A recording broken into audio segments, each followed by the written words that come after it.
வணக்கம். தமிழ் ஃபுட் கார்னர்ல இன்னைக்கு வெள்ளரிக்காயை வச்சு டேஸ்டான ரெண்டு விதமான டிஷ்ஷஸ் பண்ண போறோம். ரைத்தா, சாலட் ரெண்டுமே டேஸ்ட் ரொம்ப நல்லா இருக்கும். தயிர் சேர்த்து பண்ணியிருக்கிற இந்த வெள்ளரிக்காய் ரைத்தா மீல்ஸ், பிரியாணி, புலாவ் இதெல்லாம் சாப்பிடும்போது சைட் டிஷ்ஷாக வச்சு சாப்பிட்றதுக்கு ரொம்ப நல்லா இருக்கும். இப்போ இந்த ரெண்டு டிஷ்ஷஸையும் எப்படி பண்ணுறதுன்னு பார்க்கலாம். இந்த பேனில் 1/2 டேபிள் ஸ்பூன் எண்ணெய் சேர்த்துருக்கேன். நான் குக்கிங் ஆயில் சேர்த்துருக்கேன். நீங்கள் விருப்பப்பட்டால் தேங்காய் எண்ணெய் சேர்த்துக்கங்க. இப்போ எண்ணெய் சூடாயிடுச்சு. அதில் 1 டீஸ்பூன் அளவுக்கு பொடியாக கட் பண்ண இஞ்சியை சேர்த்து இஞ்சியோட பச்சை வாசனை போகிற அளவுக்கு மிதமான தீயில வச்சு வதக்கிக்கலாம். இந்த மாதிரி இஞ்சியை வதக்கி நம்ம தயிர் பச்சடி பண்ணோம்னா இஞ்சியோட வாசனையோட டேஸ்ட் ரொம்ப நல்லாயிருக்கும். ஒரு மீடியம் சைஸ் வெங்காயத்தை கட் பண்ணி வச்சுருக்கேன். அதை சேர்த்துட்டு இந்த வெங்காயத்தையும் நிறம் மாறாமல் வதக்கிக்கணும்.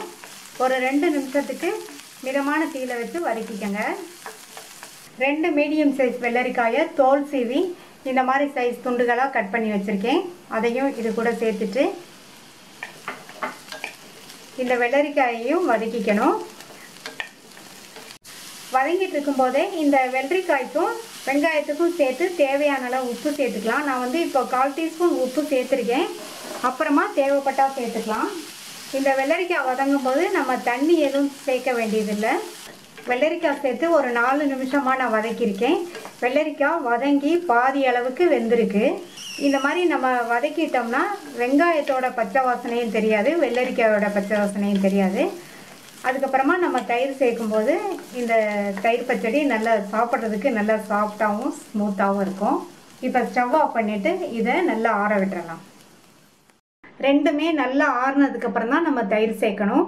3/4 கப் கரெக்டான புளிப்புள்ள தயிரை நல்லா கட்டி இல்லாமல் பீட் பண்ணி வச்சுருக்கேன். அதை இதில் சேர்த்துட்டு தயிர் சேர்த்து நல்லா மிக்ஸ் பண்ணி விட்டுறலாம்.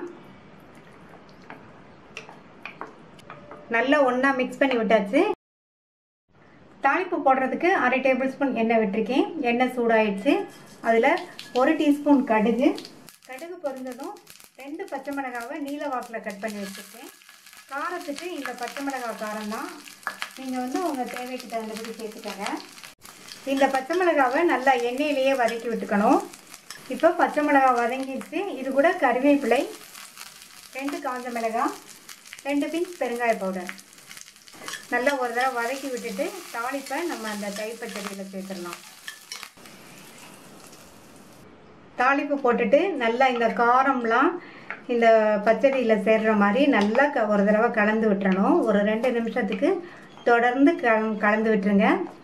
கலந்து விடும்போது உப்பு போதுமா என்னன்னு செக் பண்ணி சேர்த்துக்கங்க. இப்போ கொஞ்சம் உப்பு சேர்த்துக்கலாம். இந்த அளவு உப்பு சேர்த்தா எனக்கு கரெக்டாக இருக்கும். சேர்த்துட்டு நல்லா ஒரு தடவை மிக்ஸ் பண்ணி விட்டுறலாம். கடைசியாக வாசனைக்கு கொத்தமல்லி இலைகள் சேர்த்துட்டோம்னா இன்னும் நம்மளுடைய ரைத்தா சூப்பராக இருக்கும். கொத்தமல்லி இலை சேர்த்துட்டு நல்லா ஒரு தடவை கலந்து விட்டுட்டு இதை ஒரு சர்விங் பவுலுக்கு மாற்றி வச்சிடலாம். வெள்ளரிக்காய் தயிர் பச்சடி ரெடி ஆயிடுச்சு. அடுத்து சாலடை ரெடி பண்ணிடலாம். இந்த மிக்சிங் பவுலில் ஒரு பெரிய வெள்ளரிக்காயை தோல் சீவி சின்ன சின்ன துண்டுகளாக கட் பண்ணி வச்சுருக்கேன். இந்த சாலட்க்கு இந்த மாதிரி சின்ன சின்ன பீசஸாக கட் பண்ணி போட்டோம்னா நல்லாயிருக்கும். ஒரு பெரிய தக்காளியை அதில் உள்ள விதைகளை எடுத்துட்டு தோலும் சதையுமா கட் பண்ணி வச்சுருக்கேன். அதையும் இதில் சேர்த்துடலாம். நான் சேர்த்துருக்கிற தக்காளி 1/4 கப் அளவுக்கு இருக்குது. அடுத்து இது கூட நல்லா பொடியாக கட் பண்ண கொத்தமல்லி இலைகளை சேர்த்துடலாம். கொத்தமல்லி இலைகள் கொஞ்சம் அதிகமாகவே சேர்த்துக்கங்க, நல்லாயிருக்கும். நான் 2 டேபிள் ஸ்பூன் அளவுக்கு சேர்க்குறேன். இந்த சாலட்க்கு மிளகுத்தூள் சேர்த்தா நல்லாயிருக்கும். காரத்துக்கு நம்ம மிளகுத்தூள் தான் சேர்க்குறோம். 1/2 டீஸ்பூன் மிளகுத்தூள் சேர்த்துக்கலாம்.